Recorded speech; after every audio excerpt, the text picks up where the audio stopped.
He can't seem to overcome when he pitches a deal and the prospect says, hey, I got a quote for a lower rate, or I see advertisements of a lower rate. I'm going to go ahead and talk back to them.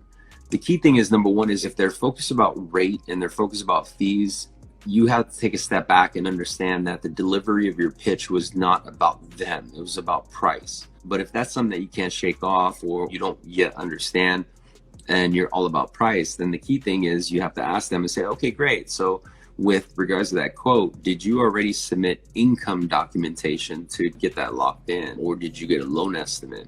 And so what they're going to say is, oh yeah, I just talked to him, or I saw a mailer or whatever. You have to actually dig in. And the reason for that is because you have to let them know, with the recent increase in interest rates, what you're talking about is live, is right now.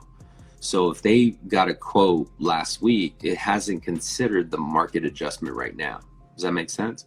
But let's just say that they said, no, I just got off phone with dude and he just pitched me this and you're way higher. And say, okay, no worries. The reason why is because I'm showing you the option with no points, or I'm showing you the option with no closing costs, and whatever it is, right? So can I ask you the quote that you received for them? Is it with points? And they're probably going to say, well, I don't know. Well, how come you don't know? But that is going to allow you to properly reply and keep the attention glued to you, so that you have an opportunity to learn a little bit more about that. But all you're doing is kind of sparring. And so where most people say, hey, I got a quote for this, they don't dig deeper.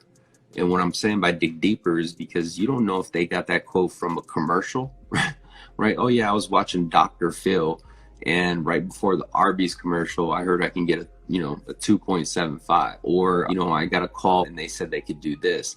And you have to ask and say, okay, well, did you get a loan estimate, or did you at least submit documents to get that locked in? And oftentimes they'll say no, right? And say, okay, well, when did you get that quote? And they said, I got it like last week, or I got it today, or I got it 2 days ago.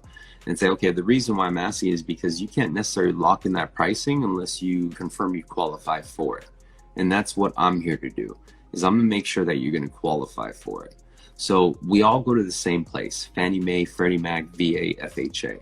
The only advantage I can give you is the same reason why most homeowners in your city decide to work with us, is because of transparency, communication, and accountability. So what I'm going to do is I'm going to send you a checklist of what documents I need in order to actually get you pre-approved, so what you're looking at is worth your time. What time tomorrow do you think you can get these items to me? Does that make sense? So now you've already got documents in play. Like, ooh, this person's ready to move, right? You don't want to play ping pong all day and go back and forth. You want to get them off the street.